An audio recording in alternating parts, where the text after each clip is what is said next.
अस्सलामुअलैकुम वरहमतुल्लाहि वबरकातुहू। अज़ीज़ तलबा, 1090 ईस्वी की बात है कि एक नेक फर्माबरदार बच्चा तहसील इल्म के लिए यानी इल्म को हासिल करने के लिए काफ़िले के साथ बगदाद रवाना हुआ। चलते वक्त उनकी वालिदा मुहतरमा ने 40 दिनार उन्हें दिए और साथ में ये नसीहत की कि बेटा हमेशा सच बोलना, ख़ां तुम्हें कैसा ही ख़तरा क्यों न पेश आए। इत्तिफ़ाक़ की बात है कि उस काफ़िले पर रास्ते में डाकुओं ने हमला कर दिया और अहले काफ़िला का सारा माल लूट लिया।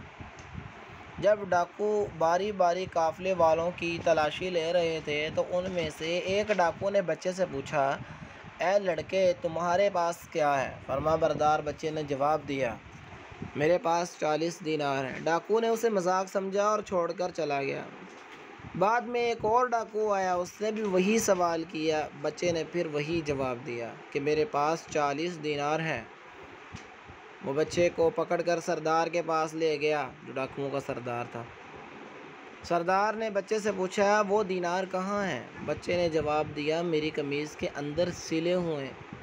कमीज़ चाक करके देखा गया, उसको कमीज़ को काट कर 2 हिस्सों में तकसीम करके यानी उसको फाड़ कर देखा गया तो वाकई उसमें 40 दीनार सिले हुए थे। इस पर सरदार ने हैरान होकर कहा, तुमने इस दौलत को छुपाने के लिए झूठ क्यों ना बोला? बच्चे ने मासूमियत से कहा, मेरी वालिदा ने मुझे नसीहत की थी कि हमेशा सच बोलो, इसलिए मैं उनकी खिलाफ वर्जी ना कर सकता था। यह जवाब सुनकर सरदार के दिल में बेहद असर हुआ। उसने सोचा कि यह फर्माबरदार बच्चा माँ का इतना फर्माबरदार है और मैं अपने अल्लाह का इस कदर नाफरमान हूँ। उसी वक्त तौबा की और साथियों समेत राहज़नी के पेशे को हमेशा के लिए तर्क कर दिया। यानी लोगों का रास्ता रोकने का जो पेशा था, उसका डाके डालने का जो पेशा बनाया हुआ था, उसने उसको तर्क कर दिया, छोड़ दिया। अज़ीज़ तलबा, इसका जो नतीजा है